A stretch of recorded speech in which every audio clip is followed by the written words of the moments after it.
इस वीडियो में है क्लास 10th के सब्जेक्ट साइंस का बायोलॉजी पार्ट से चैप्टर नंबर 6 जिसका नाम है लाइफ प्रोसेसेस। इस चैप्टर के सभी कॉन्सेप्ट्स को बिल्कुल डिटेल में डिस्कस करेंगे। चैप्टर स्टार्ट करने से पहले इस चैप्टर के एनसीईआरटी सॉल्यूशन और नोट्स ये सभी आपको मिलेंगे हमारी वेबसाइट पर। सो चैप्टर को स्टार्ट करते हैं नेक्स्ट पेज से।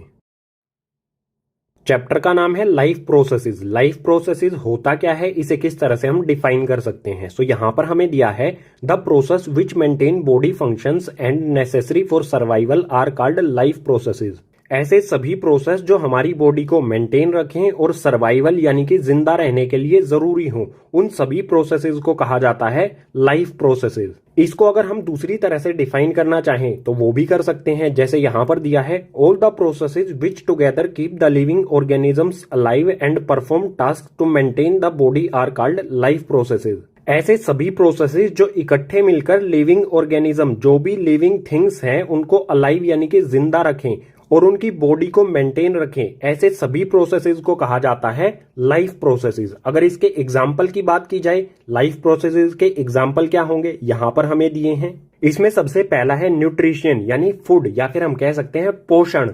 सेकंड है इसमें रेस्पिरेशन यानी कि सांस लेना। इसके बाद थर्ड है ट्रांसपोर्टेशन, जो भी न्यूट्रिशन यानी फूड है उसको सभी बॉडी पार्ट्स तक कैसे पहुंचाया जाए, वो होता है ट्रांसपोर्टेशन। और लास्ट है इसमें एक्सक्रीशन, जो बॉडी में वेस्ट मटेरियल बचा उसको एक्सपेल करना यानी कि बॉडी से बाहर निकालना। तो किसी भी लिविंग थिंग को अलाइव रहने के लिए और बॉडी को मेंटेन करने के लिए इन चारों लाइफ प्रोसेसेस को कंप्लीट करना होता है। इन सभी को एक एक करके डिटेल में पढ़ेंगे। सबसे पहले स्टार्ट करते हैं न्यूट्रिशन से नेक्स्ट पेज पर।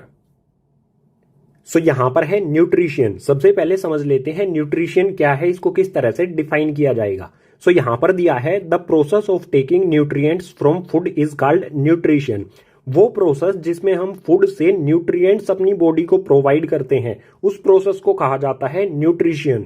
अब यहां पर एक वर्ड आया है न्यूट्रिएंट्स। न्यूट्रिएंट्स यानी कि पोषक तत्व, जो भी हमारी बॉडी को सर्वाइवल के लिए जरूरी चीजें होती हैं, उन सभी चीजों को कहा जाता है न्यूट्रिएंट्स।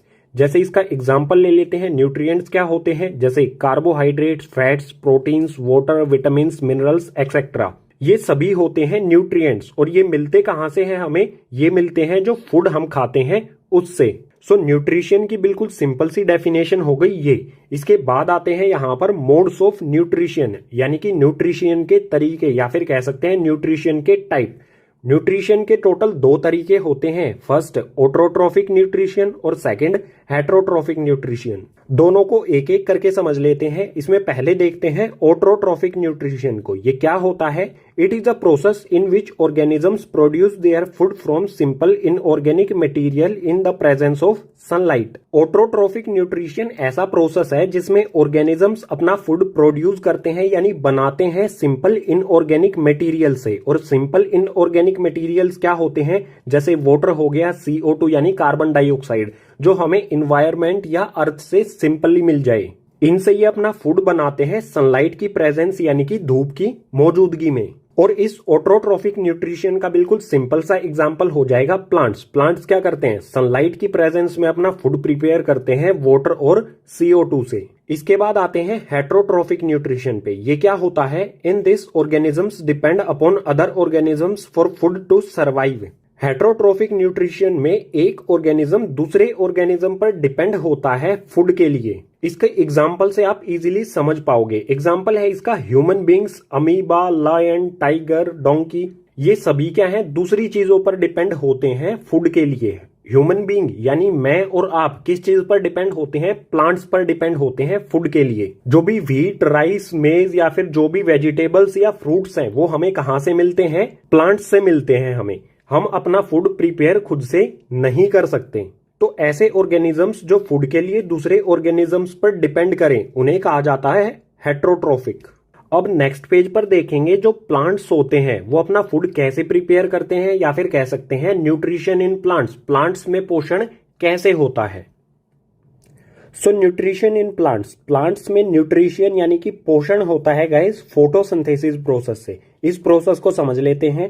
सो यहाँ पर हमें दिया है the process in which green plants convert simple inorganic materials into complex organic food material in the presence of chlorophyll and sunlight. Photosynthesis ऐसा प्रोसेस होता है गाइस जिसमें green plants inorganic materials H2O यानी कि वाटर और CO2 यानी कि carbon dioxide, इन दोनों इनऑर्गेनिक मटेरियल्स का यूज करते हुए फूड मटेरियल तैयार करते हैं C6H12O6। किसकी प्रेजेंस में? क्लोरोफिल और सनलाइट, इन दोनों की प्रेजेंस यानी कि मौजूदगी में इन दोनों इनऑर्गेनिक कंपाउंड से ये फूड मटेरियल तैयार होता है। बिल्कुल सिंपल है। और अगर हम चाहें फोटोसिंथेसिस की केमिकल इक्वेशन लिखना तो ये भी बिल्कुल सिंपल है। यहाँ पर क्या है, दो इनऑर्गेनिक कंपाउंड CO2 यानी कि कार्बन डाइऑक्साइड और H2O यानी कि वाटर, ये दोनों इनऑर्गेनिक कंपाउंड सनलाइट और क्लोरोफिल, इन दोनों की प्रेजेंस में फूड मटेरियल तैयार करते हैं C6H12O6। ये फॉर्मूला होता है गाइस ग्लूकोज का। यही ग्लूकोज ऑर्गेनिक मटेरियल, यही होता है प्लांट का फूड। इसके साथ मिल जाती है गाइस ऑक्सीजन। सो बिल्कुल सिंपल है, कार्बन डाइऑक्साइड और H2O यानी कि वाटर, ये दोनों रिएक्शन करके बनाते हैं ग्लूकोज, प्लांट का फूड, और बच जाती है ऑक्सीजन जो बाद में प्लांट से बाहर निकल जाती है। फोटोसिंथेसिस में ही हमें आगे दिया है event occur during photosynthesis. Photosynthesis process में क्या क्या इवेंट होते हैं, इवेंट यानी कि घटनाक्रम, क्या क्या घटनाएं होती हैं। तो इसमें सबसे पहले क्या होता है, absorption of light energy by chlorophyll. सबसे पहले प्लांट में जो क्लोरोफिल होती है वो लाइट एनर्जी को एब्जॉर्ब करती है यानी कि सोख लेती है। इसके बाद सेकंड है conversion light energy to chemical energy. जो क्लोरोफिल ने लाइट एनर्जी एब्जॉर्ब की थी इसको चेंज किया जाता है उसके बाद केमिकल एनर्जी में। And splitting of water molecule into H and O। इसके बाद जो वाटर मॉलिक्यूल्स होते हैं गाइस, वाटर मॉलिक्यूल्स क्या होते हैं, H2O, ये होता है वाटर मॉलिक्यूल। इस वाटर मॉलिक्यूल में जो भी हाइड्रोजन और ऑक्सीजन होते हैं इनको स्प्लिट किया जाता है, अलग अलग किया जाता है। इसकी हमें केमिकल इक्वेशन भी लिख सकते हैं, ये होगा H2O। केमिकल रिएक्शन के बाद क्या हो जाएगा, H2 प्लस में O2। जो वाटर के मॉलिक्यूल्स थे हाइड्रोजन और ऑक्सीजन, ये दोनों अलग अलग हो जाते हैं। इसके बाद थर्ड पॉइंट में होता है reduction of carbon dioxide to carbohydrates. जो हमारी ये कार्बन डाइऑक्साइड होती है इसका रिडक्शन होता है गाइज। रिडक्शन कब होता है, या तो ऑक्सीजन हट जाए या फिर हाइड्रोजन जुड़ जाए। तो आप यहां पर देख सकते हो, यहां पर है कार्बन और ऑक्सीजन, रिएक्शन होने के बाद अगर आप इसे देखोगे तो इसमें यहां पर क्या हुआ है, हाइड्रोजन जुड़ गया है। सो CO2 कार्बन डाइऑक्साइड का यहां पर क्या हो गया, रिडक्शन हो गया। रिडक्शन क्यों हुआ, क्योंकि इसमें हाइड्रोजन जुड़ गई। रिडक्शन और ऑक्सीडेशन वाला कॉन्सेप्ट जो हमने चैप्टर 1 में पढ़ा था उसमें कंडीशन थी ना, ऑक्सीजन हट जाए तो भी रिडक्शन होगा, हाइड्रोजन जुड़ जाए तो भी रिडक्शन होगा। सो यहां पर जुड़ जाती है हाइड्रोजन, तो इस कंपाउंड जो हमारी कार्बन डाइऑक्साइड है इसका क्या हो रहा है, यहां पर रिडक्शन हो जाता है और प्लांट का फूड बन जाता है। सो इन तीनों पॉइंट से आप ये तो समझ गए होंगे कि फोटोसिंथेसिस में इवेंट्स यानी कि घटनाक्रम किस तरह से होता है। अब नेक्स्ट पेज पर इसी कॉन्सेप्ट से रिलेटेड कुछ और पॉइंट्स को देखते हैं। पीछे वाले पेज पर पढ़ा था क्लोरोफिल सनलाइट को एब्जॉर्ब कर लेती है। सो क्लोरोफिल से रिलेटेड कॉन्सेप्ट देख लेते हैं। ये है हमारा एक प्लांट, इस प्लांट की ये है एक लीफ। इस लीफ के क्रॉस सेक्शन पार्ट को जो डेप्थ होती है, जो मोटाई होती है, इसको माइक्रोस्कोप से जूम करके देखेंगे। जूम करने पर सबसे ऊपर हमें एक लेयर मिलेगी, इस तरह की एक लेयर होगी। इस लेयर को कहा जाता है क्यूटाइल। जो लीफ का सबसे अपर वैक्सी पार्ट होता है वो हो गया क्यूटाइल। इस क्यूटाइल के नीचे गाइज होते हैं सेल्स, इस टाइप के सेल्स होते हैं। ये सेल्स होते हैं गाइज एपिडर्मिस। ये वाले सेल्स हो गए एपिडर्मिस। इन एपिडर्मिस के नीचे होते हैं प्लांट सेल्स, जो आपने क्लास 9th में प्लांट सेल्स पढ़े थे, बिल्कुल वही। इन प्लांट सेल्स के अंदर होते हैं गाइज क्लोरोप्लास्ट, ऑर्गेनल होता है। सभी प्लांट सेल्स के अंदर ऑर्गेनल होता है ग्रीन कलर का, इस टाइप का ये ऑर्गेनल होता है सभी प्लांट सेल्स के अंदर ग्रीन कलर का। इस ग्रीन कलर के क्लोरोप्लास्ट, जो ग्रीन कलर का क्लोरोप्लास्ट है, इसी के अंदर होता है क्लोरोफिल। सो यहां पर दिया है chloroplast. These are the small organelles found in plant cell. It contain chlorophyll which absorb sunlight for photosynthesis. Chloroplast क्या होते हैं, ये छोटे छोटे ऑर्गेनल्स होते हैं सिर्फ प्लांट सेल्स के अंदर। इनमें क्लोरोफिल होती है जो सनलाइट को एब्जॉर्ब कर लेती है फोटोसिंथेसिस प्रोसेस के लिए। सो ये बिल्कुल सिंपल सा कॉन्सेप्ट था क्लोरोफिल से रिलेटेड। इसी के साथ हमारा कॉन्सेप्ट न्यूट्रिशन इन प्लांट्स या फिर कहें ऑटोट्रोपिक न्यूट्रिशन ये हो जाता है कंप्लीट। अब नेक्स्ट पेज पर देखेंगे गाइज हेटरोट्रोफिक न्यूट्रिशन। सो यहाँ पर है हेटरोट्रोफिक न्यूट्रिशन। हेटरोट्रोफिक न्यूट्रिशन की डेफिनेशन हम पीछे वाले पेजेस पर पढ़ चुके हैं। अब आते हैं हेटरोट्रोफिक न्यूट्रिशन के टाइप्स पर। हेटरोट्रोफिक न्यूट्रिशन के 3 टाइप होते हैं। इसमें सबसे पहला होता है सैप्रोफाइटिस न्यूट्रिशन, सेकंड होता है पैरासाइटिक न्यूट्रिशन और थर्ड होता है होलोजोइक न्यूट्रिशन।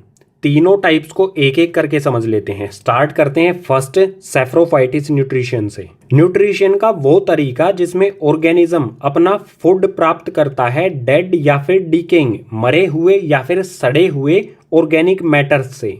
इसके एग्जाम्पल्स हो जाएंगे बैक्टीरिया और फंगाई। जो बैक्टीरिया और फंगाई होता है मरे हुए या फिर सड़े हुए ऑर्गेनिक मैटर्स को ये फूड बना लेते हैं और इसी टाइप के न्यूट्रिशन को कहा जाता है सैप्रोफाइटिस न्यूट्रिशन। अब आते हैं सेकंड पैरासाइटिक न्यूट्रिशन पर। यह क्या होता है? The mode of nutrition in which organism obtain food from another organism without killing them. Nutrition का वो तरीका जिसमें एक ऑर्गेनिज्म फूड लेता है दूसरे ऑर्गेनिज्म से बिना उसको किल किए, बिना उसको जान से मारे। इसके एग्जाम्पल से समझ लेते हैं, जो है मॉस्किटो और टेपवॉर्म। मॉस्किटो क्या करता है? ह्यूमन से, किसी भी इंसान से ब्लड यानी कि फूड ले लेता है बिना उसको जान से मारे। बिल्कुल इसी तरह से टेपवॉर्म है जो ह्यूमन बॉडी के अंदर होता है, हमारे अंदर होता है। ये हमारी बॉडी से ही फूड लेता है, न्यूट्रिशन लेता है या फिर कहें पोषण लेता है। ये हमको किल नहीं करता, विदाउट किलिंग ये अपना फूड ऑब्टेन कर लेता है। सो बिल्कुल सिंपल है, एक ऑर्गेनिज्म दूसरे ऑर्गेनिज्म से फूड ले ले बिना उसको किल किए, बिना उसको जान से मारे, तो इस टाइप के न्यूट्रिशन को कहा जाएगा पैरासाइटिक न्यूट्रिशन। और इसके एग्जांपल्स हो जाएंगे मॉस्किटो और टेपवॉर्म। नेक्स्ट है होलोजोइक न्यूट्रिशन। इसमें दिया है the mode of nutrition that involves ingestion, digestion, absorption and assimilation of liquid and solid organic materials. Holozoic nutrition वो होता है जिसमें कोई भी लिक्विड या फिर सॉलिड इनका इंजेशन किया जाए यानी कि इन्हें खाया जाए, उसके बाद डाइजेस्ट किया जाए, डाइजेशन हो पचाना, उसके बाद एब्जॉर्प्शन यानी कि सोखना और उसके बाद एसिमिलेशन यानी कि वेस्ट मटेरियल को बाहर निकालना। इसको बिल्कुल सिंपली अगर कहें तो सिंपल हो जाएगा खाना, उसके बाद उसे पचाना, बॉडी में एब्जॉर्ब कराना और एसिमिलेशन यानी कि वेस्ट मटेरियल को बाहर निकाल देना, उसी को कहा जाता है होलोजोइक न्यूट्रिशन। इसके एग्जाम्पल से समझ जाएंगे ये किन किन में होता है, एनिमल्स में और ह्यूमंस में। हम क्या करते हैं? खाना खाते हैं, पचाते हैं, बॉडी उसे एब्जॉर्ब करती है और जो वेस्ट मटेरियल होता है उसे बाहर निकाल देते हैं। सो इसी होलोजोइक न्यूट्रिशन के साथ हमारे हेटरोट्रोफिक न्यूट्रिशन के तीनों टाइप्स हो जाते हैं कंप्लीट। अब नेक्स्ट पेज पर देखेंगे guys nutrition in humans. Humans यानी कि इंसानों में, आप में और मुझ में न्यूट्रिशन या फिर कहें पोषण किस तरह से होता है। सो यहाँ पर है न्यूट्रिशन इन ह्यूमन, आप में, मुझ में और जो भी इंसान है उसमें किस तरह से न्यूट्रिशन होता है। ये इसका डायग्राम है, स्टेप बाय स्टेप समझेंगे सभी कॉन्सेप्ट को डायग्राम के साथ। तो इसमें सबसे पहले आता है माउथ। माउथ से हम फूड को इनटेक करते हैं। इनटेक यानी कि अंदर लेते हैं माउथ के। उसके बाद माउथ में ही जो टिथ होते हैं उनका काम होता है। टिथ क्या करते हैं? Break the food. जो भी हमने फूड लिया है उसको छोटे छोटे टुकड़ों में वो तोड़ देते हैं। इसके बाद रोल आता है गाइज टंग, जो कि माउथ में ही होती है। टंग का रोल क्या होता है? Testing and rolling the food. जो भी हमने फूड लिया है उसको टेस्ट करना और उसको रोल करना, इधर से उधर करना, ये काम होता है टंग का। ये तो बिल्कुल सिंपल स्टेप थे। जब फूड रोल हो रहा होता है तो होता है इंपॉर्टेंट काम सलाइवरी ग्लैंड्स का। जो भी ग्लैंड्स होते हैं वो कुछ ना कुछ सीक्रेट करते हैं या फिर कहें प्रोड्यूस करते हैं, पैदा करते हैं। सो सलाइवरी ग्लैंड्स पैदा करते हैं यहाँ पर सलाइवा को। ये सलाइवा प्रोड्यूस करते हैं। सलाइवा यानी कि लार। कुछ टेस्टी फूड के बारे में सोचोगे तो अपने आप आपके मुंह में आ जाएगा सलाइवा या फिर कहें लार। सो आगे दिया है saliva contain enzyme salivary amylase that break down starch to simple sugar. जो सलाइवा होता है उसके अंदर एक एंजाइम होता है सलाइवरी एमिलेज। ये सलाइवरी एमिलेज जो हमारा फूड होता है, फूड को हम यहाँ पर कहेंगे बायोलॉजिकल जो हम फूड लेते हैं वो होता है स्टार्च। इस स्टार्च को सिंपल शुगर में चेंज कर देता है। सो फूड को हमने यहाँ पर कहा है स्टार्च। जो भी हमारा फूड होता है उसको सिंपल शुगर में या फिर कहें ग्लूकोज में चेंज कर देता है। इस प्रोसेस को सिंपली हम यहाँ पर समझ लेते हैं। स्टार्च यानी कि ये होता है फूड। ये फूड सलाइवरी एमिलेज के साथ मिक्स होता है और चेंज हो जाता है शुगर में या फिर हम कह सकते हैं ग्लूकोज, इसमें ये चेंज हो जाता है। अगर सलाइवरी ग्लैंड्स की बात करें तो ये हमारे माउथ में कई जगह पर होते हैं। माउथ के ऊपर वाले पार्ट में भी होते हैं और जो हमारी टंग होती है उसके नीचे भी ये प्रेजेंट होते हैं। सो जो भी ये प्रोसेस यहाँ से लेके यहाँ तक हुआ ये सभी हमारे माउथ में हुआ। माउथ के बाद गाइस फूड जाता है ईसोफेगस में। इसके बारे में पढ़ते हैं नेक्स्ट पेज पर। माउथ में फूड सलाइवरी एमिलेज के साथ मिक्स होके चेंज हो जाता है शुगर में। उसके बाद काम आता है गाइस ईसोफेगस का। ईसोफेगस को फूड पाइप भी कहा जाता है। ये है हमारा माउथ, इसके नीचे ये वाली जो पाइप है ये है ईसोफेगस जो कनेक्ट होती है स्टमक से। सिंपली वो पाइप जो माउथ और स्टमक को कनेक्ट करती है उसी को कहा जाता है ईसोफेगस या फिर फूड पाइप। सो इसमें हमें दिया है taking food from mouth to stomach by peristaltic movements. Oesophagus food को माउथ से स्टमक तक पहुंचाने का काम करती है पेरिस्टाल्टिक मूवमेंट्स के साथ। पेरिस्टाल्टिक मूवमेंट्स को समझ लेते हैं। सपोज कीजिए ये हमारा फूड है, ये फूड हमारा फूड पाइप के अंदर है। ये फूड पाइप जो होती है ऊपर की साइड से ये कॉन्ट्रैक्शन करती है यानी कि सिकुड़ती है। ऊपर की साइड से ये सिकुड़ेगी और नीचे की साइड से ये फैलने लगेगी। नीचे की साइड से फैलेगी तो जो फूड ऊपर की तरफ है वो धीरे धीरे नीचे आता रहेगा और इसी तरह से वो स्टमक में पहुंच जाता है। इस पाइप की जो वॉल्स यानी दीवारें होती हैं वो कॉन्ट्रैक्शन यानी सिकुड़ती हैं और रिलैक्स यानी कि फैलती हैं। इसी मूवमेंट को कहा जाता है पेरिस्टाल्टिक मूवमेंट। इसी मूवमेंट से ये फूड को माउथ से स्टमक में ट्रांसफर कर देती हैं। सो अब फूड आ गया है ईसोफेगस से स्टमक में। स्टमक को डायग्राम में देख लेते हैं। सो ये है यहाँ पर स्टमक। इसमें हमें पहला पॉइंट दिया है stomach is large organ, it expends when food enters in it. Stomach एक बड़ा ऑर्गन होता है, जैसे ही फूड इसमें एंटर करता है ये एक्सपेंड करने लगता है यानी फैलने लगता है। अब सेकंड पॉइंट दिया है गैस्ट्रिक ग्लैंड्स। ये ग्लैंड्स स्टमक के अंदर होता है। जो भी ग्लैंड्स होते हैं वो कुछ ना कुछ प्रोड्यूस करते हैं। सो गैस्ट्रिक ग्लैंड क्या करता है, it release gastric juice. Gastric glands gastric juice, इस जूस को ये रिलीज करता है, प्रोड्यूस करता है। इसी में आगे दिया है gastric juice contain HCl, pepsin and mucus. Gastric juice में तीन चीजें होती हैं, HCl यानी कि हाइड्रोक्लोरिक एसिड, पेप्सिन और म्यूकस। अब इन तीनों चीजों का काम क्या होता है स्टमक के अंदर, इसको समझ लेते हैं। पहले समझते हैं HCl को। HCl का काम क्या होता है, मेक्स मीडियम एसिडिक। स्टमक का जो मीडियम है उसको एसिडिक बनाना। सेकंड है killing the harmful bacteria of food. जो भी ईसोफेगस के थ्रू स्टमक में फूड आया है उसमें जो भी हार्मफुल बैक्टीरिया है उसको ये किल कर देता है। ये दो मेन काम होते हैं HCl के स्टमक के अंदर। बात आती है पेप्सिन की। पेप्सिन का क्या काम होता है, break down the proteins into amino acid. जो फूड हमने लिया है उस फूड के अंदर जो भी प्रोटीन्स होते हैं, पेप्सिन उन प्रोटीन्स को एमिनो एसिड में चेंज कर देता है और पेप्सिन हमेशा वर्क करता है एसिडिक मीडियम में। सो सबसे पहले HCl ने मीडियम को एसिडिक कर दिया। इस मीडियम एसिडिक होने पर पेप्सिन ने प्रोटीन्स जो हमारे फूड के अंदर प्रेजेंट हैं उसको इसने एमिनो एसिड में चेंज कर दिया।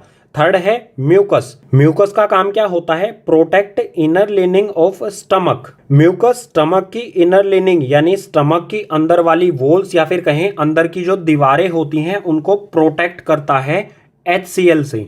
HCl यानी कि हाइड्रोक्लोरिक एसिड, ये एक स्ट्रॉन्ग एसिड होता है। अगर म्यूकस ना हो तो ये हमारी स्टमक की जो वॉल्स हैं उनको नुकसान पहुंचा सकता है या फिर कह सकते हैं उनको बर्न कर सकता है, जला सकता है। ये सारा प्रोसेस हुआ है अभी तक स्टमक में।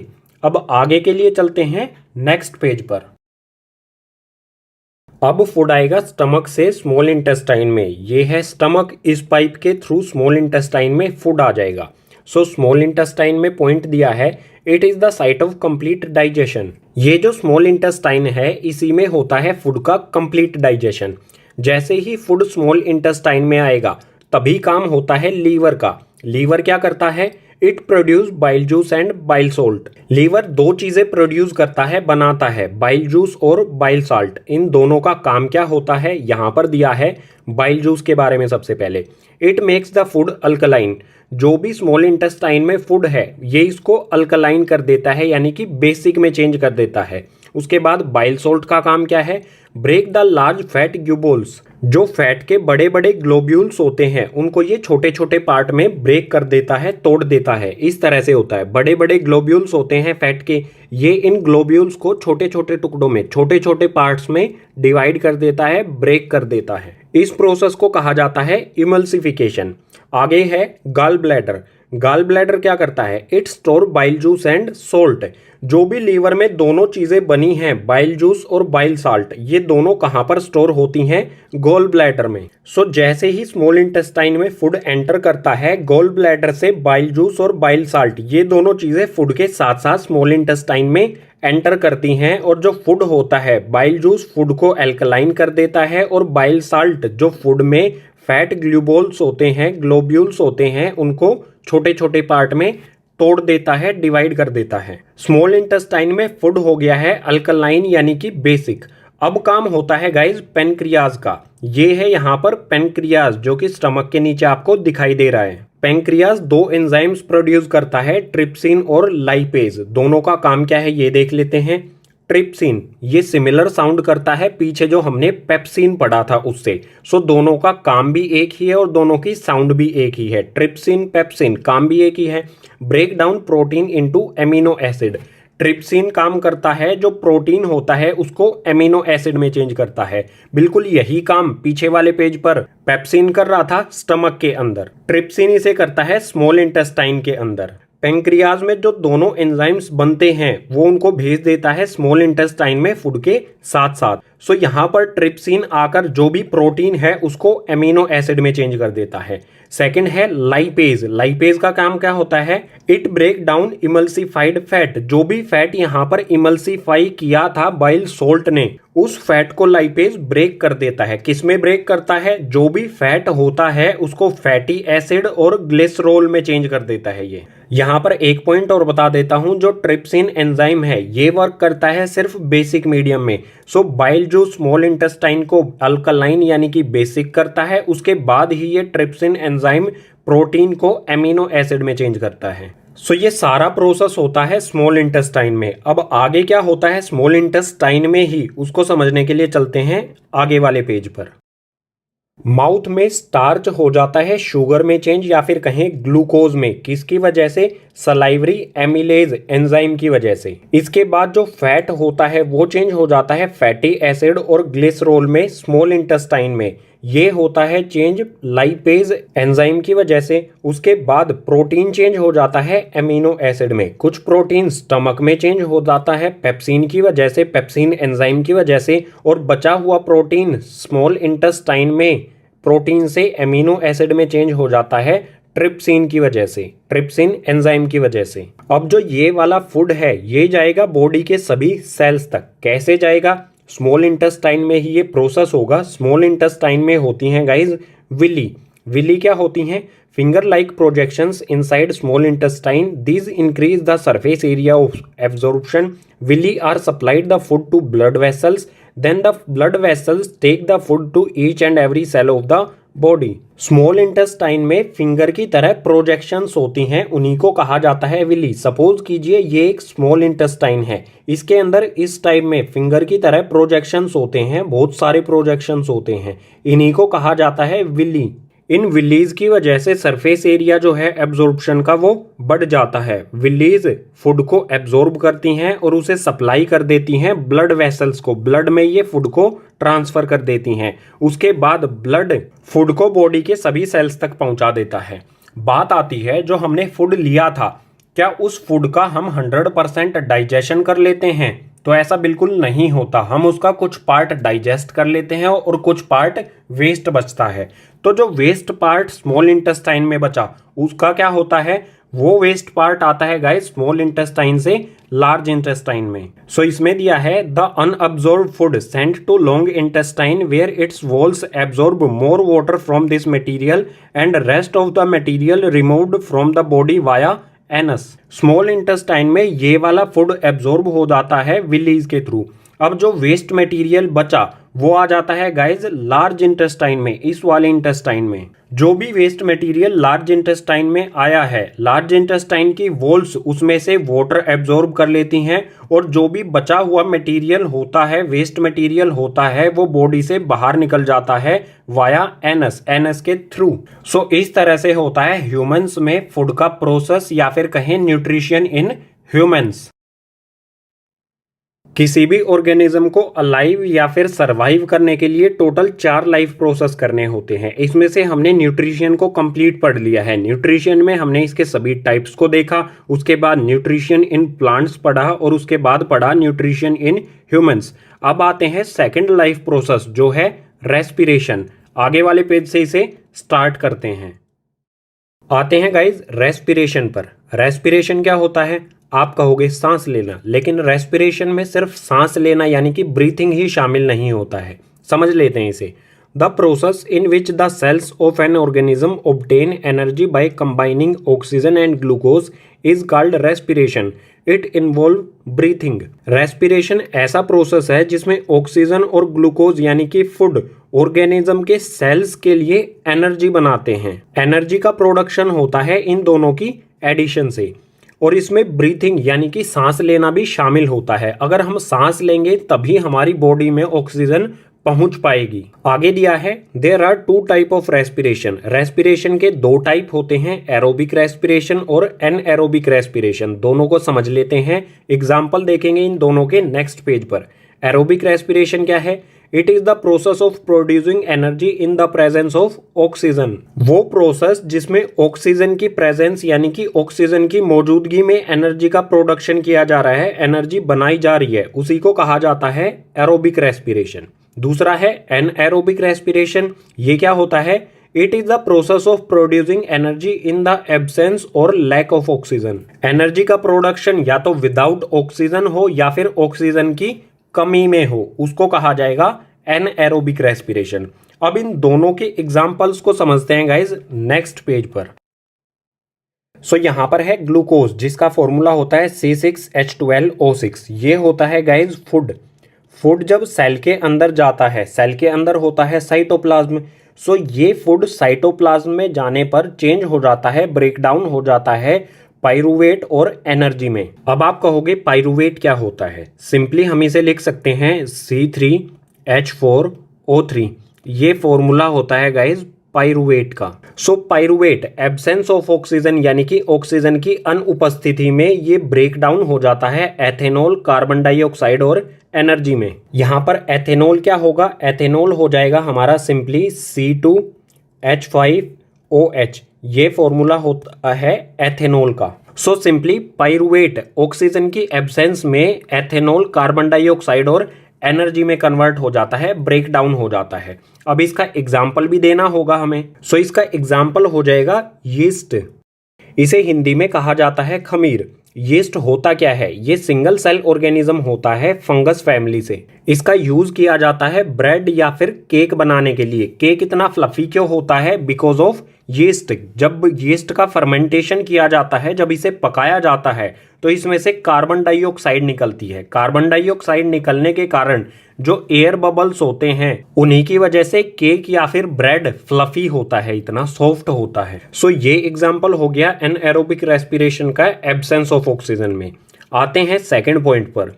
पाइरूवेट लैक ऑफ ऑक्सीजन में अगर ऑक्सीजन की कमी है तो जो पाइरूवेट है ये लैक्टिक एसिड और एनर्जी में कन्वर्ट हो जाता है। इन दोनों में ये ब्रेक डाउन हो जाता है। लैक्टिक एसिड क्या होता है? लैक्टिक एसिड का यहाँ पर फॉर्मूला लिख देता हूँ। ये होगा C3H6 और O3। ये होता है लैक्टिक एसिड। यहाँ पर कार्बन के 3 मॉलिक्यूल होते हैं। अब बात आती है लैक ऑफ ऑक्सीजन, इस वाले पार्ट के एग्जाम्पल की। सो इसका एग्जाम्पल हो जाएगा मसल सेल्स। हमारी मसल सेल्स में ये प्रोसेस होता है जब हमारी मसल सेल्स में ऑक्सीजन की कमी हो जाए तो पाइरूवेट जो है वो लैक्टिक एसिड और एनर्जी में चेंज होता है और इस प्रोसेस की वजह से हमारी मसल्स में क्रैम्प्स होते हैं। इसको और अच्छी तरह से समझ लेते हैं। हम कोई हार्ड वर्क करते हैं, मसल्स का उसमें बहुत ज्यादा यूज हो रहा है, तो हमारी सांस जो है, हमारी जो ब्रीथिंग है वो तेज होने लग जाती है। हम जल्दी जल्दी इनहेल करने लग जाते हैं, जल्दी जल्दी एक्सहेल करने लग जाते हैं। यानी हमारी मसल्स तक ऑक्सीजन सही से नहीं पहुंच पाती। जितनी क्वांटिटी में हमारी मसल्स को ऑक्सीजन चाहिए है उतनी क्वांटिटी में नहीं पहुंच पाती, ऑक्सीजन की कमी होती है। तो इस कंडीशन में पाइरूवेट जो है वो लैक्टिक एसिड और एनर्जी में चेंज हो जाता है। लैक्टिक एसिड की वजह से हमारी मसल्स में पेन होता है, क्रैम्प्स होते हैं। ये आप खुद नोटिस कर सकते हैं। जब हम कोई हार्ड वर्क कर रहे होते हैं या फिर दौड़ रहे होते हैं तो हमारी मसल्स पेन करने लग जाती है। वो क्यों होता है? क्योंकि पाइरूवेट जो है वो लैक्टिक एसिड में चेंज हो जाता है और लैक्टिक एसिड की वजह से ही हमारी बॉडी में जो मसल सेल्स हैं उनमें पेन होता है या फिर कहें क्रैम्प्स होते हैं हमारी मसल्स में। अब आते हैं पाइरूवेट। प्रेजेंस ऑफ ऑक्सीजन में वाटर, कार्बन डाइऑक्साइड और एनर्जी में चेंज हो जाता है। ये वाला प्रोसेस सेल में माइटोकॉन्ड्रिया ऑर्गेनेल के अंदर होता है। सो सिंपली ये हो गए हमारे दो एनएरोबिक रेस्पिरेशन और एक एग्जांपल हो गया यहाँ पर एरोबिक रेस्पिरेशन का। अब गाइज नेक्स्ट पेज पर देखेंगे respiration in humans. Respiration in humans से पहले एक पॉइंट और देखना हमें जो कि इंपॉर्टेंट है।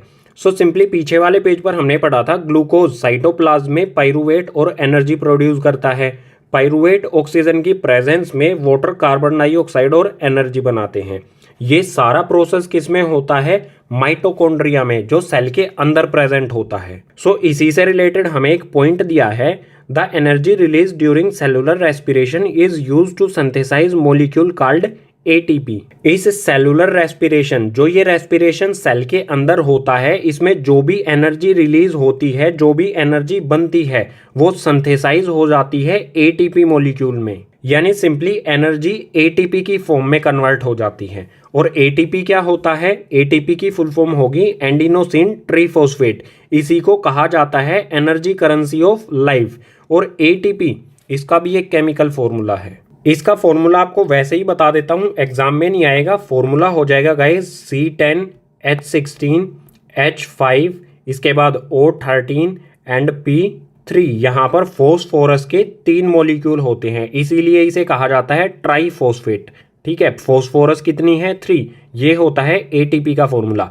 एग्जाम में नहीं आएगा, ये याद करने की जरूरत नहीं है, कैजुअली मैंने बता दिया आपको। हमारे लिए ये वाला पॉइंट इंपॉर्टेंट है। जो भी एनर्जी होती है वो एटीपी की फॉर्म में होती है हमारी बॉडी के सभी सेल्स के अंदर। यही होती है हमारी सभी सेल्स की एनर्जी। इसी एटीपी को कहा जाता है एनर्जी करेंसी ऑफ लाइफ। सो ये हो जाता है कंप्लीट। अब नेक्स्ट पेज पर देखते हैं ह्यूमन रेस्पिरेटरी सिस्टम या फिर कहें respiration in humans. Finally human respiratory system, यहां पर इसका डायग्राम भी है राइट साइड में। पहले पढ़ लेते हैं, उसके बाद डायग्राम पे आएंगे। सो यहां पर दिया है oxygen rich air is taken into the body through the nose. The air is filtered by fine hairs present in nose. From nose the air passes through the throat to lungs. Oxygen rich air यानी ऐसी air जिसमें oxygen की quantity ज्यादा है, oxygen की मात्रा ज्यादा है, उसको हम अपने नोज यानी कि नाक से टेक करते हैं, बॉडी के अंदर लेते हैं। नोज के अंदर फाइन हेयर्स यानी कि बारीक बाल होते हैं जो उस एयर को फिल्टर करते हैं। जो भी डस्ट पार्टिकल्स होता है उनको वो नोज में ही रोक लेते हैं। हमारे अंदर जाती है बिल्कुल प्योर एयर। इसके बाद नोज से एयर पास करती है, एयर जाती है, थ्रोट से होती हुई पहुंच जाती है लंग्स तक। बिल्कुल सिंपल सा ये प्रोसेस है। इसे डायग्राम से भी समझ लेते हैं। सो ये है नोज। नोज से हम एयर इनटेक करते हैं, वो फिल्टर होती है नेसल कैविटी में। उसके बाद वो जाती है फेरिंग्स में जाती है। फेरिंग्स क्या होता है आप देख सकते हो, ये है माउथ, ये है नोज। नोज और माउथ का जो कॉमन एरिया होता है, दोनों का ये कॉमन एरिया होता है, उसी को कहते हैं फेरिंग्स। फेरिंग्स में जाती है एयर, उसके बाद इससे नीचे जाती है गाइज लैरिंग्स में।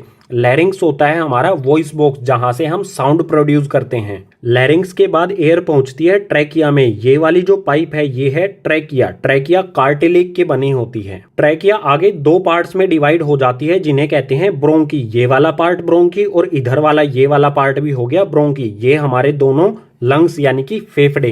ब्रोंकीज आगे फर्दर डिवाइड हो जाती हैं बहुत सारी ब्रांचेस में जिन्हें कहा जाता है ब्रोंक्यूल्स। और हर एक ब्रोंक्यूल्स के लास्ट में होती है गाइज एल्वियोलाई, जो एक बलून जैसा स्ट्रक्चर होता है जिसमें गैसेस का एक्सचेंज होता है। सो यहाँ पर हमें दिया है इन लंग्स। लंग्स के अंदर क्या होता है? The air passage divides into smaller and smaller tubes and finally reach in alveoli. Trachea से एयर पैसेज दो ब्रोंकीज में डिवाइड हो जाता है, उसके बाद ब्रोंकीज से फर्दर ये ब्रोंक्यूल्स में डिवाइड हो जाता है और पहुंच जाता है फाइनली एल्वियोलाई में। ये बैलून जैसा जो स्ट्रक्चर दिख रहा है इसी को कहा जाता है एल्वियोलाई। ये किससे कनेक्ट होती हैं? ब्रोंक्यूल से। इनसे एयर इनमें आती है। सो एल्वियोलाई से रिलेटेड हमें दिया है it is a balloon like structure which provide a surface for exchange of gases. The walls of the alveoli connect with the blood vessels. Alveoli balloon यानी कि गुब्बारे जैसा स्ट्रक्चर होता है जो सरफेस प्रोवाइड करता है गैसेज के एक्सचेंज में। इसी में गैसेज का एक्सचेंज होता है। जो एल्वियोलाई की वॉल्स हैं इनसे कनेक्ट होती हैं ब्लड वेसल्स। इसके बाहर की ओर से कनेक्ट होती हैं। आप देख सकते हैं यहाँ पर ये कनेक्ट है ब्लड वेसल्स से। अब इसको और डिटेल में पढ़ लेते हैं आगे वाले पेज पर। सो ये है एल्वियोलाई। ये कनेक्ट है इन ब्रोंक्यूल से जिनसे इनमें ऑक्सीजन रिच एयर आती है। और इसी के साथ जो एल्वियोलाई है ये कनेक्ट होती है, इनका सरफेस कनेक्ट होता है ब्लड वेसल्स से। सो यहाँ पर दिया है then oxygen dissolve in haemoglobin from alveoli and carried from lungs to cell in all body parts. Bronchiole से ऑक्सीजन इनमें पहुंच जाती है। ये कनेक्ट होती हैं ब्लड वेसल्स से। ऑक्सीजन को एब्जॉर्ब कर लेती हैं ये ब्लड वेसल्स। और एब्जॉर्ब करने के बाद सभी बॉडी पार्ट्स में जो भी सेल्स हैं उन सभी सेल्स तक ये ब्लड वेसल्स उस ऑक्सीजन को पहुंचा देती हैं, डिलीवर कर देती हैं। इसके अलावा क्या काम होता है यहाँ पर?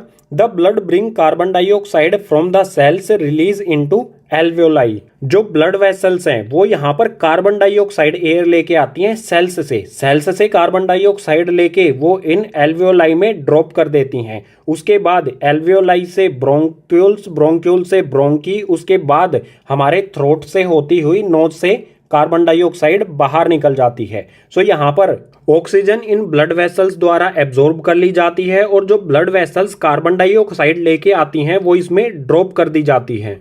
और सबसे इंपॉर्टेंट बात, जो ब्लड वेसल्स हैं इनमें ऑक्सीजन को कैरी कौन करता है? कैरी करता है गाइज हेमोग्लोबिन, जो कि रेड ब्लड सेल्स होते हैं। ये हेमोग्लोबिन इसमें से ऑक्सीजन कैरी करता है, एब्जॉर्ब करता है और उसे सभी बॉडी पार्ट्स में जितने भी सेल्स हैं उन सभी सेल्स तक ये ऑक्सीजन को पहुंचा देता है, डिलीवर कर देता है। सो इसी के साथ रेस्पिरेशन इन ह्यूमन ये वाला कॉन्सेप्ट हो जाता है कंप्लीट। अब नेक्स्ट पेज पर देखेंगे रेस्पिरेशन इन प्लांट्स। प्लांट्स में रेस्पिरेशन किस तरह से होता है? रेस्पिरेशन इन प्लांट्स, इसमें दो पॉइंट देखेंगे। फर्स्ट पॉइंट होगा ब्रीथिंग या फिर कह सकते हैं गैसेस का एक्सचेंज, ये किस तरह से होता है प्लांट में। और सेकंड पॉइंट होगा प्लांट का जो फूड मटेरियल ग्लूकोज होता है उससे वो एनर्जी कैसे बनाते हैं। पहले देख लेते हैं गैसियस एक्सचेंज किस तरह से होता है। सो यहाँ पर दिया है gaseous exchange occur in plant through. Gaseous exchange तीन तरह से होता है, तीनों यहाँ पर दिए गए हैं। इसमें फर्स्ट है स्टोमेटा इन लीव्स। जो प्लांट की लीव्स में टाइनी पोर्स होते हैं उसे कहा जाता है स्टोमेटा। स्टोमेटा के थ्रू प्लांट गैसेस का एक्सचेंज करता है। फोटोसिंथेसिस प्रोसेस में क्या होता है? कार्बन डाइऑक्साइड जो है वो एंट्री लेती है प्लांट में, स्टोमेटा के थ्रू कार्बन डाइऑक्साइड प्लांट के अंदर जाती है, उससे वो ग्लूकोज बनाता है और बनाता है ऑक्सीजन। ऑक्सीजन प्लांट के लिए वेस्ट होती है तो इसी टाइनी पोर स्टोमेटा से वो ऑक्सीजन बाहर निकल जाती है। सभी लीव्स के सरफेस पर ये टाइनी पोर होता है। ये माइक्रोस्कोपिक इमेज है स्टोमेटा की। इसके दोनों तरफ ये हैं गार्ड सेल्स जो इस टाइनी पोर को ऑपरेट करते हैं, ओपनिंग और क्लोजिंग करते हैं इसकी। ये गैसियस एक्सचेंज होता है फोटोसिंथेसिस में। यहाँ पर सेकंड पॉइंट दिया है लेंटिसल्स इन स्टेम। जो हमारी प्लांट की स्टेम या फिर कह सकते हैं तना होता है वहां पर भी गैसेस का एक्सचेंज होता है। लेंटिसल्स होते हैं स्टेम में टाइनी पोर्स, उन्हें लेंटिसल्स कहा जाता है। इन लेंटिसल्स की हेल्प से भी गैसेस का एक्सचेंज होता है। इसके अलावा थर्ड पॉइंट है सरफेस ऑफ रूट्स। जो प्लांट की रूट्स होती हैं, जड़ें होती हैं, उनका सरफेस भी गैसेस का एक्सचेंज करता है। ये टोटल 3 तरीके हैं गैसेज एक्सचेंज करने के प्लांट में। गैसेज एक्सचेंज यानी कि ब्रीथिंग, इसके बाद समझते हैं एनर्जी किस तरह से मिलती है प्लांट को। सो यहाँ पर दिया है during respiration plant absorbs oxygen and use them with glucose to create carbon dioxide water and energy. Respiration process के लिए प्लांट ऑक्सीजन एब्जॉर्ब करते हैं, उसका यूज करते हैं वे ग्लूकोज के साथ कार्बन डाइऑक्साइड वाटर और एनर्जी बनाने के लिए। सिंपली ऑक्सीजन का यूज किया जाता है ग्लूकोज यानी कि प्लांट के फूड से एनर्जी बनाने के लिए। ऑक्सीजन ग्लूकोज के साथ मिलकर बनाता है कार्बन डाइऑक्साइड वाटर और साथ में मिलती है एनर्जी। ये एनर्जी हेल्पफुल होती है प्लांट को सरवाइव करने के लिए और प्लांट को ग्रो करने के लिए। इस इक्वेशन को हम केमिकल इक्वेशन की फॉर्म में भी लिख सकते हैं बिल्कुल इजीली। तो यहाँ पर हमने लिखा है ग्लूकोज यानी कि C6H12O6, ये ग्लूकोज का फॉर्मूला होता है। ये प्लांट का फूड, ऑक्सीजन इसके साथ यूज की जाएगी तो ये बनाएगा कार्बन डाइऑक्साइड H2O यानी कि वाटर और एनर्जी। अब आप इस इक्वेशन में देख सकते हैं ये इक्वेशन फोटोसिंथेसिस की बिल्कुल रिवर्स है। फोटोसिंथेसिस में क्या होता है, CO2 प्लस में H2O, ये दोनों मिलकर ग्लूकोज यानी कि C6H12O6 बनाते हैं और साथ में बनाते हैं ऑक्सीजन। फोटोसिंथेसिस में कार्बन डाइऑक्साइड और वाटर ये बनाते हैं ग्लूकोज और ऑक्सीजन, और रेस्पिरेशन इन प्लांट्स में ग्लूकोज और ऑक्सीजन ये बनाते हैं कार्बन डाइऑक्साइड H2O यानी कि वाटर और साथ में एनर्जी। ये होता है रेस्पिरेशन इन प्लांट्स और ये होता है फोटोसिंथेसिस, जो हमने पीछे वाले पेजेस पर पढ़ा है।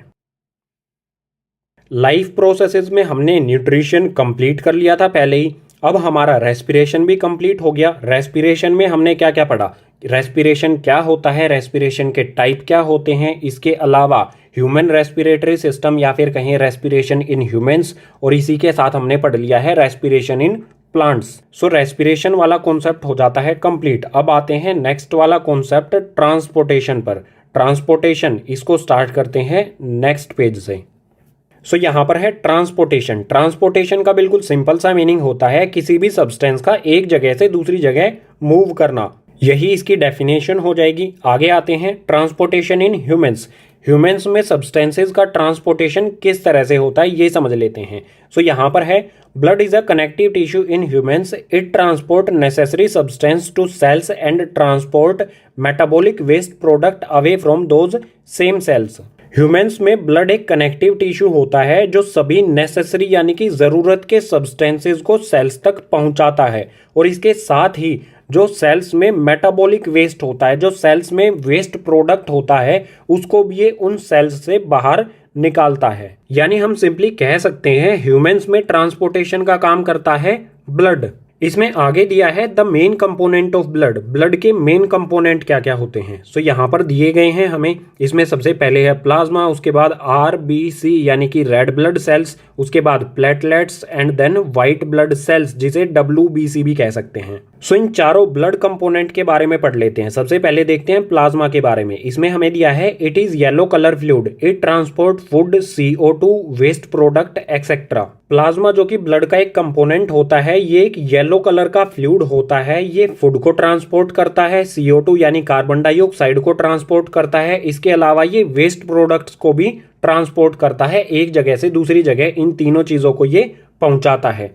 आगे है रेड ब्लड सेल्स, इसको हम कह सकते हैं RBC यानी कि रेड ब्लड सेल्स। ये क्या करते हैं, it contain haemoglobin which transport oxygen.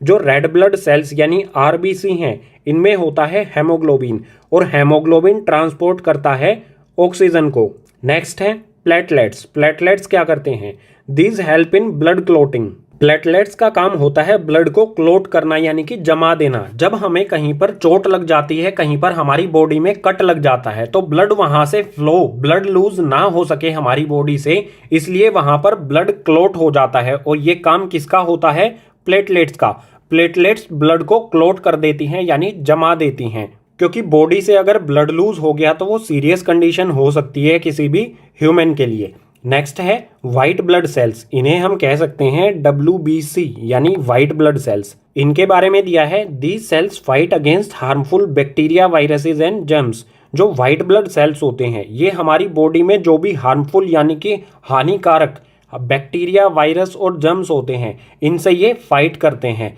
ये हमारे इम्यूनिटी सिस्टम यानी प्रतिरोधी क्षमता, इम्यूनिटी सिस्टम को ये बनाते हैं। सो ये थे ब्लड के चारों कंपोनेंट और उन सभी के फंक्शंस। अब आप सोचिए, ब्लड एक फ्लूइड है, लिक्विड की तरह है। क्या वो हमारी जो ब्लड वेसल्स हैं, जो हमारी नसें हैं, उनमें अपने आप से फ्लो करेगा? सिंपल सी बात है, ब्लड को फ्लो करने के लिए या तो प्रेशर की जरूरत होगी या फिर जरूरत होगी किसी एक पंप की।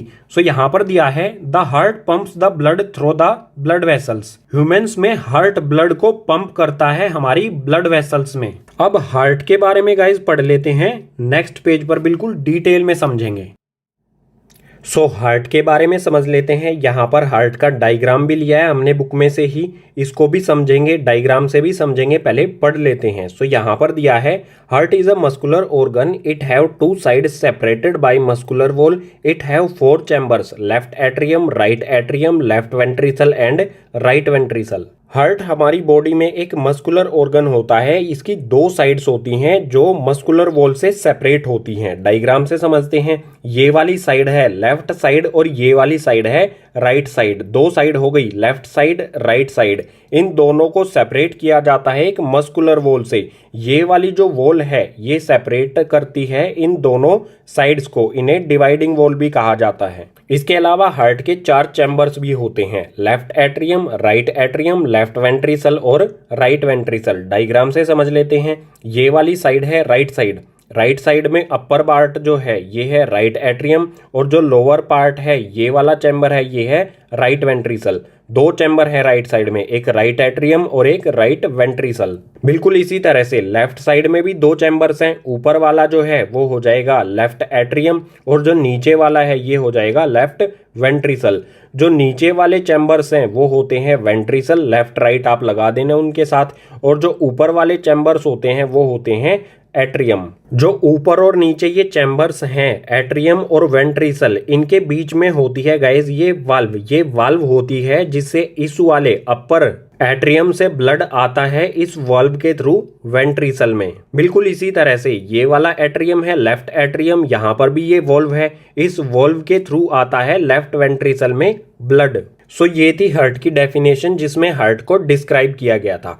अब बात करते हैं हाउ हार्ट वर्क्स, हार्ट काम किस तरह से करता है। सो यहाँ पर दिया है deoxygenated blood comes from body to right atrium. Deoxygenated blood यानी कि वो ब्लड जो कार्बन डाइऑक्साइड कैरी करता है, ऑक्सीजन कैरी नहीं करता है, वो ब्लड हमारी बॉडी से राइट एट्रियम में आता है। डायग्राम में देखते हैं, देखो यहाँ पर है वेना केवा, ये हमारी ब्लड वेसल्स होती हैं। इस वेना केवा, इस ब्लड वेसल्स से हमारे लोअर बॉडी का जो ब्लड होता है वो राइट एट्रियम में आ जाता है, और इस वेना केवा से इससे हमारी अपर बॉडी पार्ट का जो डीऑक्सीजनेटेड ब्लड है वो राइट एट्रियम में आ जाता है। इसके बाद क्या होता है देखते हैं, which then pumped to your lungs by right ventricle through arteries. Right atrium में जो ब्लड आया है उसको पंप कर दिया जाता है राइट वेंट्रिकल से हमारी आर्टरीज में। राइट एट्रियम में जो ब्लड आया था वो इस वाल्व के थ्रू राइट वेंट्रिकल में आएगा। जब हार्ट नीचे से एक्सपेंड करेगा, जब ये फैलेगा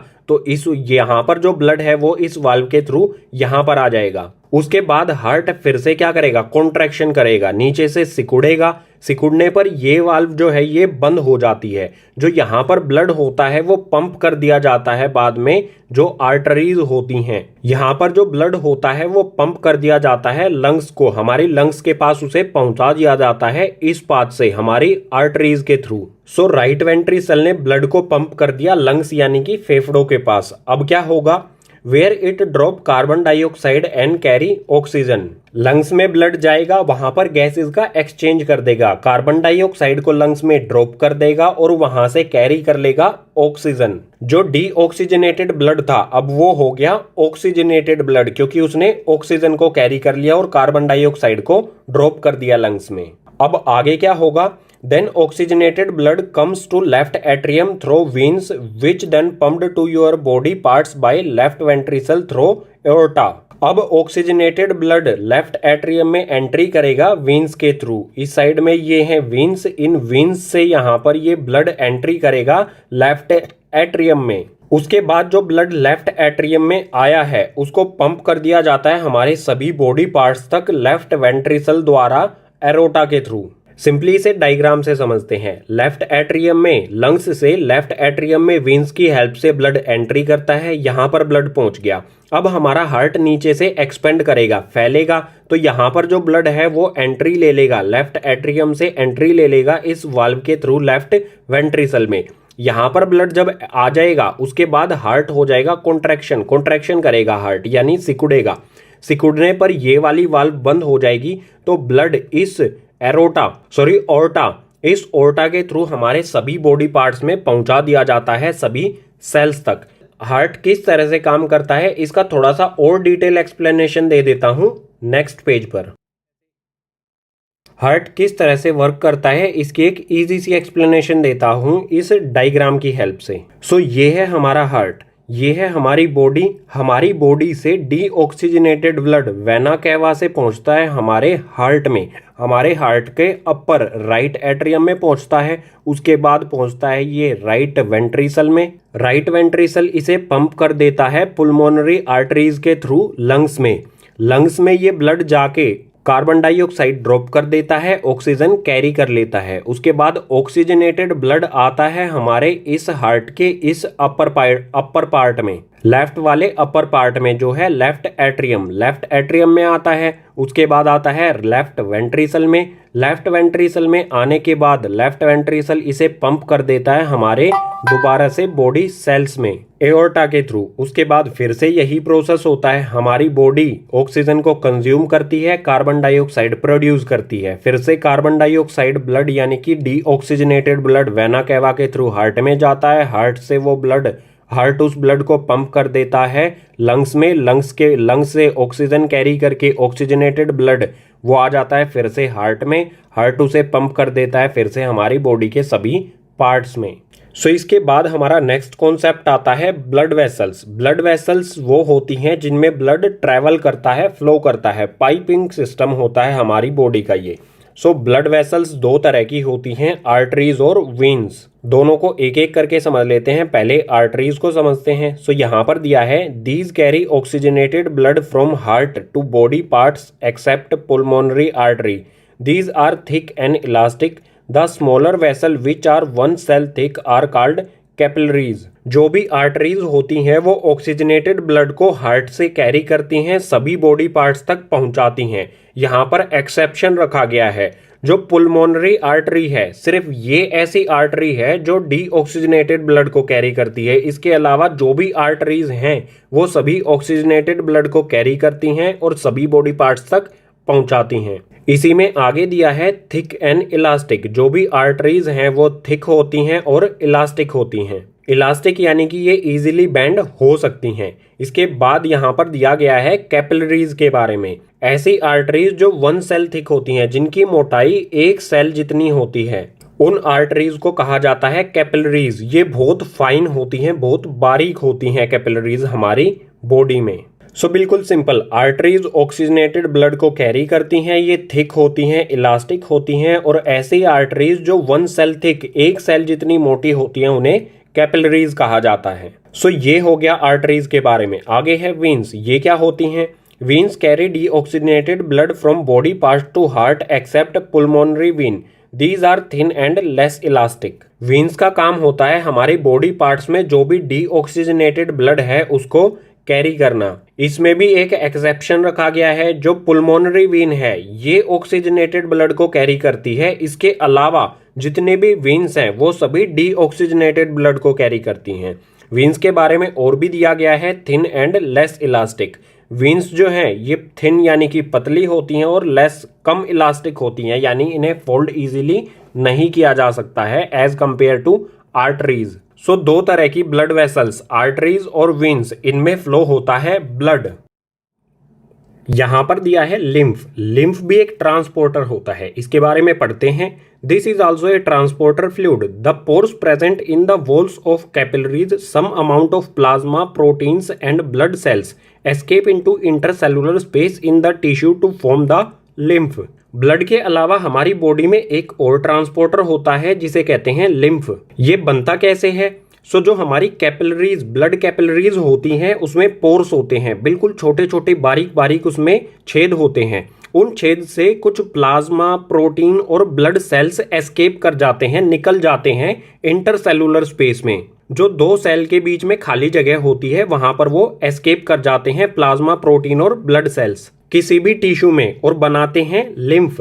इस तरह से कई सारे सेल्स हैं, उनके बीच में जो भी ये खाली जगह है, इस खाली जगह में पहुंच जाते हैं ये तीनों चीजें, प्लाज्मा, प्रोटीन और ब्लड सेल्स, कैपिलरीज से लीक होकर, या फिर कह सकते हैं इन छोटे छोटे बारीक पोर्स से निकलकर इस इंटरसेलुलर में पहुंच जाते हैं और बनाते हैं लिम्फ। इसके बारे में कुछ पॉइंट भी दिए हैं, इन्हें देखते हैं। इसमें फर्स्ट है इट इज कलरलेस, ये कलरलेस होता है, इसका कोई भी कलर नहीं होता है। सेकंड है lymph absorbs and transport fat from intestine, lymph काम क्या करता है, ये एब्जॉर्ब करता है और ट्रांसपोर्ट करता है फैट को। ये हमारे इंटेस्टाइन से फैट को एब्जॉर्ब करता है और उसे बॉडी पार्ट्स तक ट्रांसपोर्ट भी करता है। इसके बाद लास्ट पॉइंट दिया है it drain away the excess tissue metabolism, जो टिश्यू में मेटाबॉलिज्म होता है, एक्सेस मेटाबॉलिज्म यानी कि एक तरह से वेस्ट प्रोडक्ट जो होता है टिश्यू के अंदर, उसे भी ये ड्रेन करता है, यानी कि रिमूव कर देता है, वहां से हटा देता है जो भी वेस्ट प्रोडक्ट होता है। सो ये था हमारा लिम्फ, एक और ट्रांसपोर्टर जो हमारी बॉडी में होता है ब्लड के अलावा। इसी के साथ गाइस हमारा ट्रांसपोर्टेशन इन ह्यूमंस ये वाला कॉन्सेप्ट हो जाता है कंप्लीट। अब नेक्स्ट पेज पर देखेंगे ट्रांसपोर्टेशन इन प्लांट्स, प्लांट्स में ट्रांसपोर्ट किस तरह से होता है।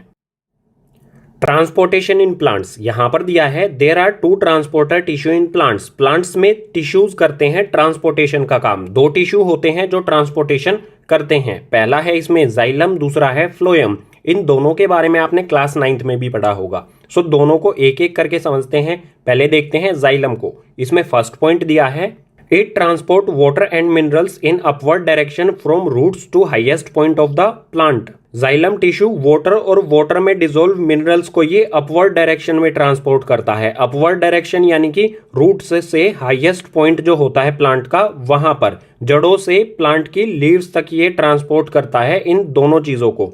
ये सिर्फ वाटर और वाटर में डिसॉल्व मिनरल्स, इन दोनों चीजों को ये ट्रांसपोर्ट करता है, इसके अलावा कुछ भी ट्रांसपोर्ट नहीं करता है।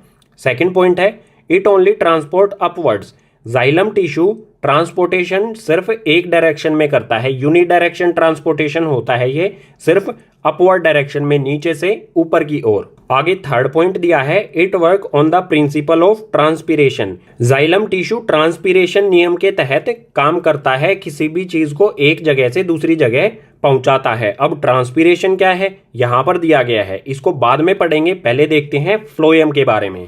सो फ्लोएम में फर्स्ट पॉइंट दिया है it transport food from leaves to other part of the plant. Phloem transport करता है फूड को लीव से। फूड कहां पर प्रिपेयर होता है प्लांट में, लीव्स यानी कि पत्तों में। पत्तों से ये फूड को ट्रांसपोर्ट करता है प्लांट के सभी पार्ट्स तक।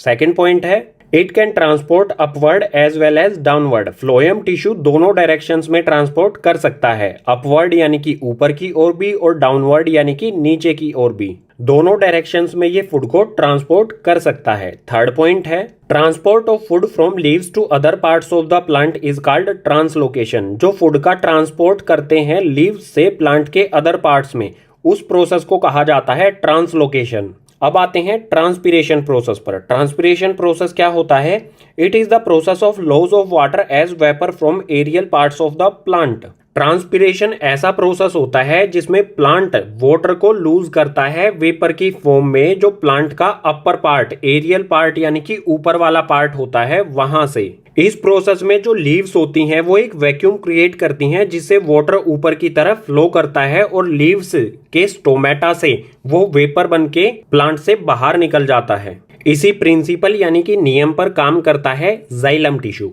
सो इसी के साथ हमारा ट्रांसपोर्टेशन इन प्लांट्स ये वाला कॉन्सेप्ट हो जाता है कंप्लीट।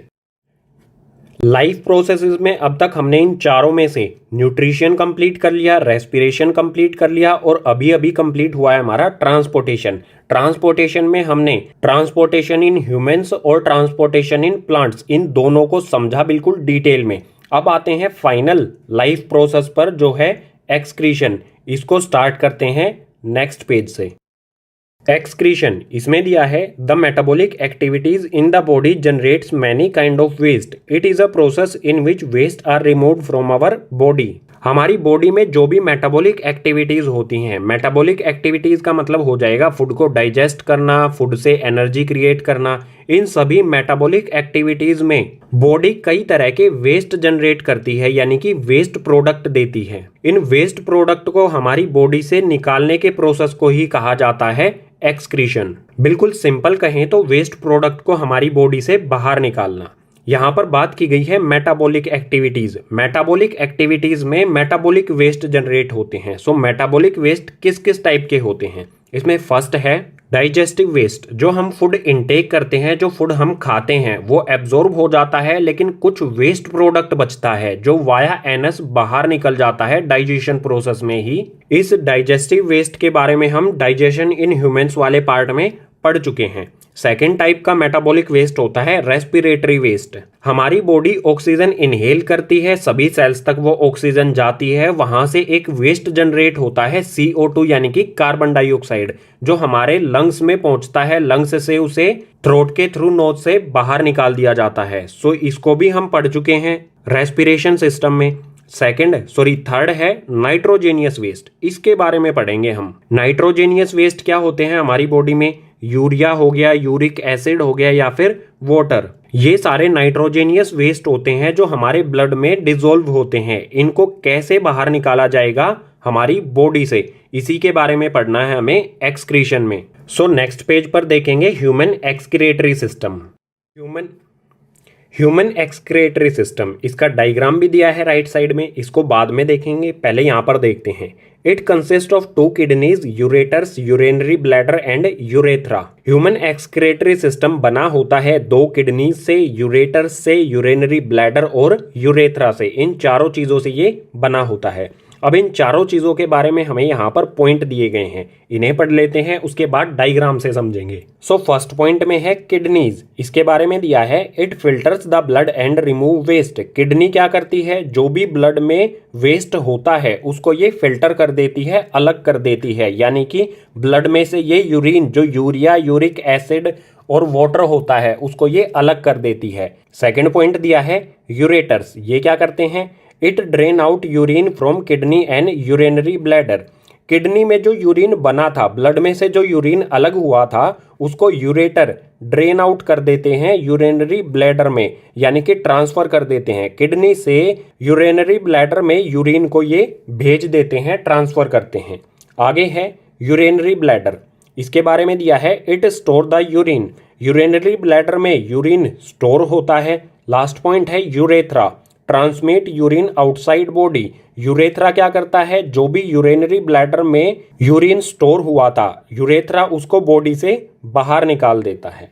डायग्राम से समझते हैं। अब डायग्राम में आपको यहाँ पर दिख रहा है, ये एक किडनी है, ये एक किडनी है। किडनी में ब्लड आता है रेनल आर्टरी से, जो ये ओर्टा है, इससे कनेक्ट होती है रेनल आर्टरी। रेड कलर वाली जो आपको दिख रही है हमारी ब्लड वेसल, रेनल आर्टरी, इसमें से ब्लड आता है इस वाली किडनी में भी और इस वाली किडनी में भी। उसके बाद किडनी ब्लड को फिल्टर कर देती है, उसमें से यूरिन को अलग कर देती है। ब्लड जो फिल्टर हो चुका है वो वापस चला जाता है रेनल वेन से।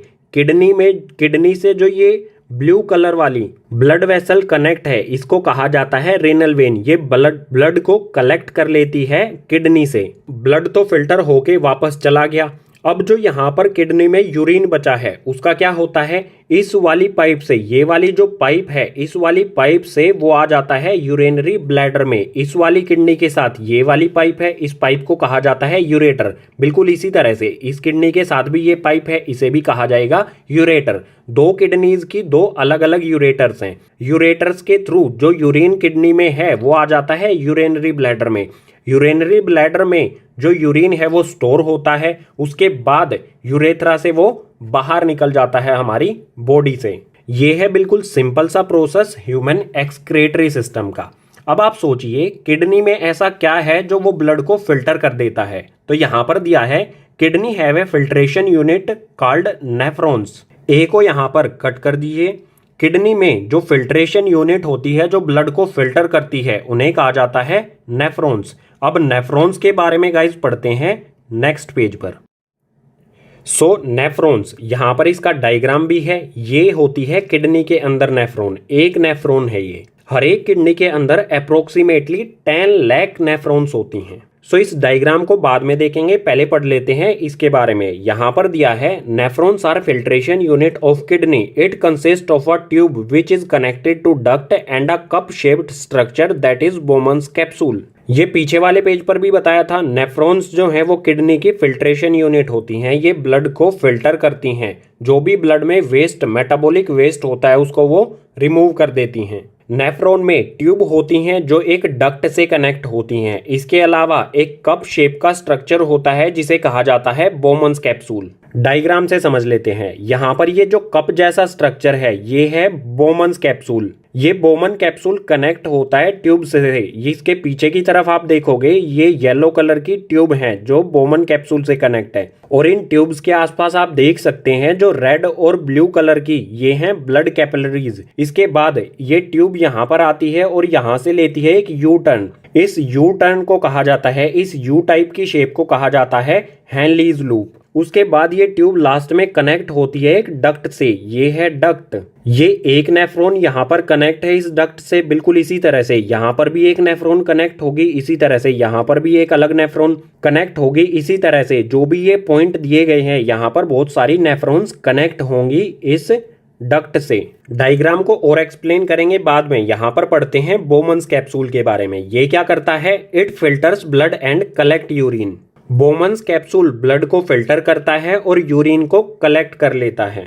बोमन्स कैप्सूल में ब्लड आता है रेनल आर्टरी से। ये रेड वाली जो कैपिलरी है इसे कहते हैं रेनल आर्टरी। रेनल आर्टरी से बोमन कैप्सूल में ब्लड आता है।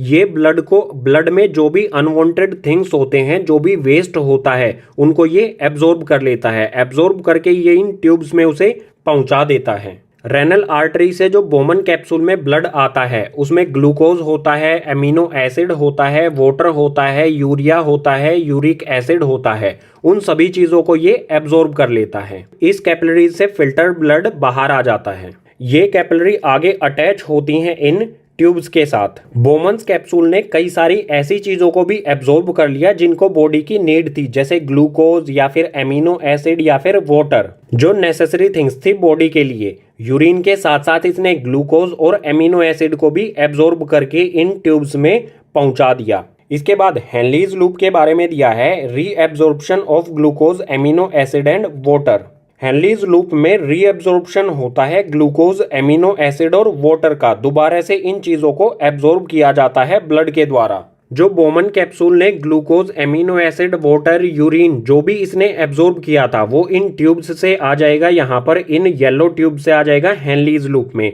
हेनलीज लूप के चारों ओर होती हैं ब्लड कैपिलरीज। सो यहाँ पर ये blood capillaries glucose, amino acid और जितनी बॉडी को नीड है उतने वाटर को ये दोबारा से एब्जॉर्ब कर लेती हैं इस हेनलीज लूप यानी कि इन ट्यूब्स में से। और जो बचा हुआ मटेरियल यानी कि वेस्ट होता है वो इस ट्यूब से आ जाता है इस डक्ट में। यहाँ पर वो कलेक्ट कर लिया जाता है, इस डक्ट में आ जाता है। उसके बाद यहाँ पर दिया है, then urine enters into ureter through ducts and collected in urinary bladder. Duct में यूरिन आने के बाद वो यूरेटर की हेल्प से यूरिनरी ब्लैडर में ट्रांसफर कर दिया जाता है, जहां पर वो कलेक्ट हो जाता है। ये बिल्कुल सिंपल सी हमारी फंक्शनल यूनिट थी किडनी की। इसी नेफ्रॉन के साथ एक्सक्रीशन इन ह्यूमंस वाला कॉन्सेप्ट हो जाता है कंप्लीट। अब नेक्स्ट पेज पर देखेंगे excretion in plants. Excretion in plants में जो वेस्ट मटेरियल होता है वो उसको कैसे रिमूव करता है। यहाँ पर हमें 3 पॉइंट दिए हैं, समझ लेते हैं। फर्स्ट है plant remove oxygen through stomata.